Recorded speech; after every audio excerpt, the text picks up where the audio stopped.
Baik, Assalamualaikum warahmatullahi wabarakatuh. Baik, pada hari ini kita akan membahas materi kita tentang obat antivirus. Ya, jadi berbeda dengan pembahasan sebelumnya, maka kali ini kita akan membahas tentang obat-obatan sebagai antivirus. Oke, nah baik, mungkin ada dari kalian yang masih bertanya-tanya gitu ya, apakah memang ada obat antivirus? Gitu ya, karena masih banyak di masyarakat awam itu mereka menganggap bahwa tidak ada obat untuk mengatasi infeksi oleh virus. Nah, jadi sebenarnya ada nggak sih obat antivirus itu? Jadi sebenarnya obat antivirus itu ada ya teman-teman sekalian. Jadi obat antivirus itu ada walaupun dia cara kerjanya berbeda dengan obat antibiotik ya. Kalau obat antibiotik itu dia bekerja dengan membunuh bakteri. Tapi kalau obat antivirus ini dia tidak membunuh virus ya, tapi dia menghambat pembelahan dari si virus tersebut. Dia menghambat di replikasi dari virus tersebut ya. Nah, jadi obat antivirus itu ada ya, jangan dibilang tidak ada. Oke, nah selanjutnya mengapa kita perlu mempelajari obat-obatan antivirus gitu ya? Apa sih pentingnya obat-obatan antivirus? Nah, jadi yang perlu kita ketahui virus itu merupakan agen infeksius ya. Semua virus itu dia agen infeksius yang menyerang hostnya. Dia itu harus hidup di dalam sel. Jadi dia bisa menyerang hewan, bisa menyerang manusia, dan juga bisa menyerang ke tumbuh-tumbuhan. Tapi yang perlu diingat juga bahwa virus ini dia memerlukan reseptor. Jadi dia tidak sembarang sel yang dia serang. Misalnya virus yang menyerang hewan kambing misalnya, hewan ruminansia belum tentu bisa menyerang ke hewan ke anjing misalnya. Itu kalau tidak ada reseptornya dia tidak akan bisa menyerang sel tersebut, dan juga dari hewan dan manusia. Misalnya virus yang menyerang manusia belum tentu bisa menyerang hewan, bila tidak ada reseptornya di hewan tersebut. Ya. Kemudian virus ini penularannya sangat cepat ya, jadi dia itu penularannya cepat, makanya harus hati-hati bila terkena infeksi oleh virus. Dan juga dia bisa membelah diri dalam waktu yang singkat, sehingga dia jumlahnya itu bisa berkali-kali lipat dalam waktu yang cepat ya. Jadi ini juga sangat berbahaya. Nah, kemudian pada kasus tertentu dia bisa bersifat fatal, artinya bisa mematikan ya. Untuk kasus tertentu virus itu bisa menimbulkan kematian. Contoh yang paling jelas mungkin pada kasus COVID-19 ya, sedang pandemi sekarang ini. Itu salah satu contoh kasus yang sangat fatal dan bahkan bersifat zoonosis ya, artinya bisa dari hewan bisa menyerang juga ke manusia. Ya, jadi bukan hanya menyerang di manusia saja, tapi juga bisa menyerang di hewan. Kemudian, nah, apakah kita bisa menggunakan antibiotik untuk mengatasi infeksi oleh virus ini? Ya, nah kadang-kadang kan orang juga menganggap bahwa misalnya nih kita sakit flu gitu ya, tapi tetap boleh kita ke dokter, tetap juga dikasih obat-obat antibiotik. Nah, apakah antibiotik itu bisa mengatasi infeksi oleh virus? Nah, tentu saja tidak ya. Jadi antibiotik yang diberikan itu biasanya hanyalah untuk mencegah infeksi sekunder, mencegah infeksi tambahan yang ditimbulkan oleh virus tersebut. Jadi itu bukan untuk mengatasi infeksi oleh virus yang bersangkutan gitu ya, tapi mengatasi infeksi ikutannya yang bisa muncul yang disebabkan oleh bakteri. Nah, jadi sih antibiotik ini tidak dapat dipakai untuk mengatasi infeksi oleh virus. Mengapa? Nah, karena bakteri itu dia menyerang sel dari luar, jadi dia tidak masuk ke dalam sel. Sedangkan virus itu dia masuk ke dalam sel dan hidup di dalam sel ya. Jadi dia bisa masuk ke dalam sel hewan ataupun sel tumbuhan ataupun sel manusia. Sedangkan bakteri dia hanya di permukaan sel saja. Dan juga bakteri dan virus itu memiliki struktur yang berbeda ya. Bakteri memiliki dinding sel sedangkan virus tidak. Nah, jadi kebanyakan obat-obatan antibiotik itu dia memiliki targetnya itu untuk merusak dinding sel bakteri ya. Sedangkan virus itu kan dia di dalam selnya, jadi dia tidak terkena oleh obat antibiotik tersebut. Ya, jadi tidak bisa kita menggunakan obat antibiotik untuk mengatasi infeksi virus maupun sebaliknya. Tapi antibiotik itu sering diberikan pada infeksi virus itu, yaitu untuk mengatasi infeksi ikutan, infeksi sekunder yang mungkin ditimbulkan oleh infeksi virus tersebut ya. Jadi bukan untuk mengatasi virusnya itu secara langsung.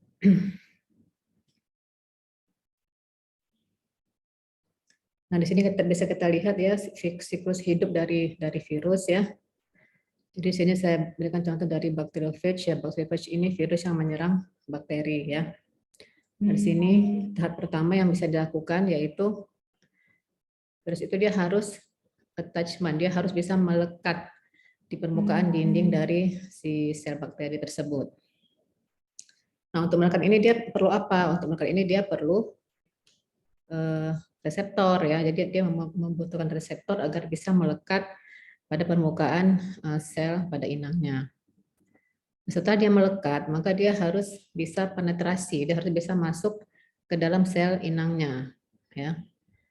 Nah, ketika dia sudah penetrasi, maka kemudian dia mulai berbiosintesis, kemudian dia mulai memperbanyak diri. Jadi dia mulai bereplikasi ya dan membentuk protein yang baru untuk virus yang baru tersebut. Nah, kemudian setelah dia bereplikasi, kemudian dia ada proses pematangan ya. Proses pematangan dan perakitan virus yang baru. Nah, di sini virus itu sudah bertambah beberapa kali lipat ya jumlahnya. Nah, setelah sel itu sudah matang dan sudah disusun semuanya, kemudian dia keluar dari sel inangnya dan sel itu akan lisis, sel itu akan mati. Kemudian dia akan menyerang sel-sel lainnya di sekitar sel tersebut ya. Jadi sel ini yang sudah di sel ini akan mati. Ini proses ini berlangsung secara terus-menerus bila tidak diberikan penanganan yang baik, bila tidak diberikan obat-obatan antivirus ya.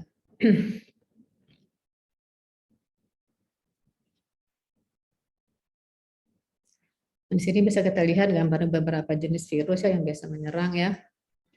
Di sini ada virus influenza ya, ada swine influenza virus, ini virus flu pada babi, ada influenza A, virus pada influenza A ya tipe A. Kemudian yang ada virus hepatitis C ya. Ini di gambar-gambar itu dia sangat kecil ya. Ini dia menggunakan mikroskop elektron. Ini juga ada virus H5N1 ya. Ini virus flu burung. Kemudian ada virus rabies. Ini virus. Ini dua-dua ini virus yang bersifat zoonosis ya. Artinya dia bisa menyerang hewan dan juga bisa menyerang ke manusia. Ini virus corona. Ini yang sedang ini ya, sedang viral ya, sedang masih pandemi.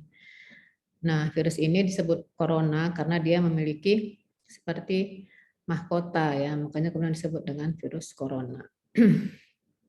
Jadi virus-virus ini dia memang sangat berbahaya ya, dan dia hanya bisa hidup bila masuk ke dalam sel.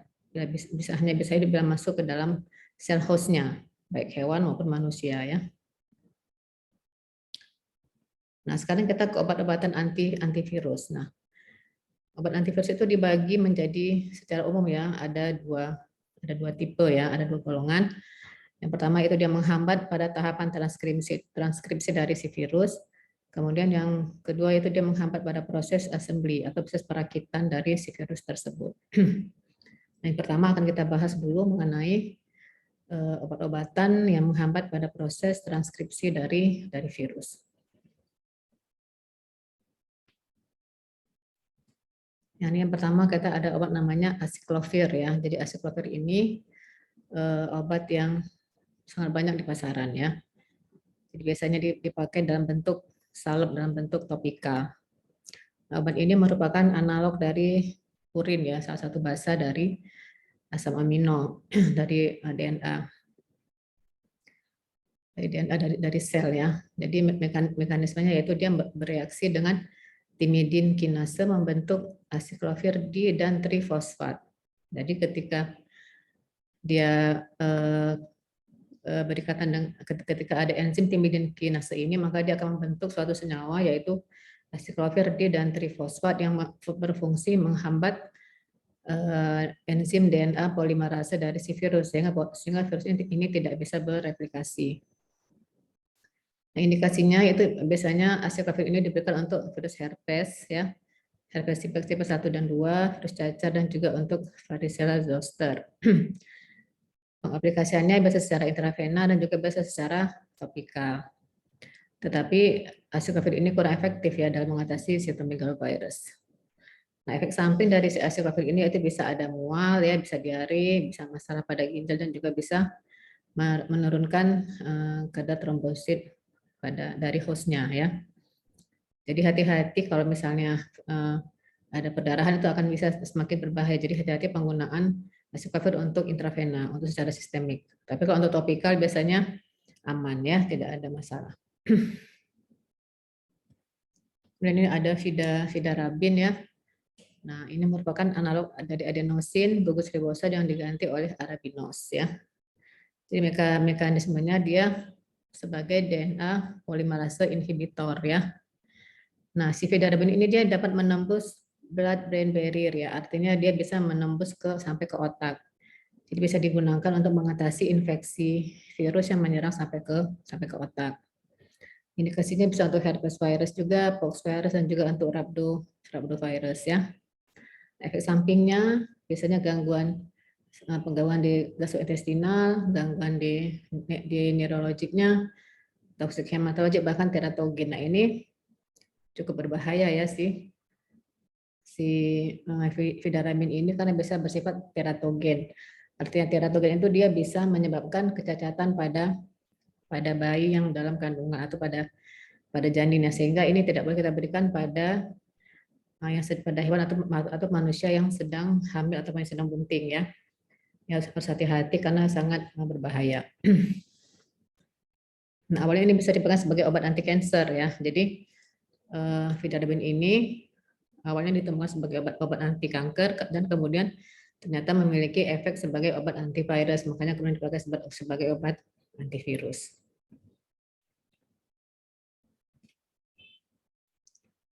Sampai selanjutnya ini interferon ini termasuk ke dalam golongan obat antivirus yang bekerja pada assembly ya, pada perakitannya. Nah, interferon ini sebenarnya apa? Sebenarnya dia itu antibodi alami yang dihasilkan oleh tubuh kita ya. Dia berupa glikoprotein yang dihasilkan oleh sel limfosit bila ada benda asing yang masuk ke dalam tubuh kita, bisa baik bakteri ataupun virus dan sebagainya. Nah, fungsinya apa? Fungsinya dia mengaktifkan sistem imun ya, yaitu natural killer cells dan makrofag. Juga menginduksi limfosit T dan juga meningkatkan daya tahan sel yang tidak terinfeksi. Nah, interferon ini dia sudah diproduksi dengan menggunakan teknologi rekayasa genetik ya, sehingga sudah bisa dipasarkan ya. Jadi dia diproduksi melalui rekayasa genetik oleh sel bakteri yang kemudian bisa dimasukkan lah ya, disisipkan gen yang menghasilkan interferon, sehingga kemudian dia bisa, si bakteri tersebut akan menghasilkan interferon yang kemudian bisa untuk diperjualbelikan. Nah, interferon ini dia ada dibagi 3 ya, ada alpha interferon, ada beta interferon, dan juga ada gamma interferon. Nah, alpha interferon itu dihasilkan oleh glikosit, sedangkan beta interferon dihasilkan oleh fibroblast dan sel epitel, dan gamma interferon itu dihasilkan oleh limfosit T. Ya. Nah, ini masing-masing interferon ini dia memiliki tugas masing-masing, yang terutama untuk mengatasi benda-benda asing yang masuk ke dalam tubuh hostnya. Ya. Nah, mekanismenya bagaimana? Dia akan berikatan pada reseptor khusus, menghambat proses uncoating, dan juga menghambat proses transkripsi, juga menghambat sintesis protein dari si virus tersebut. Ya. Nah, karena dia bersifat glikoprotein, mengandung protein, maka dia tidak efektif bila diberikan secara oral, karena protein itu akan gampang rusak oleh asam lambung ya. Makanya kemudian disarankan untuk diberikan secara injeksi, secara parenteral akan lebih efektif. Baik, saya rasa sekian kuliah kita pada hari ini. Nanti akan kita lanjutkan dengan materi yang akan datang. Terima kasih. Assalamualaikum warahmatullahi wabarakatuh.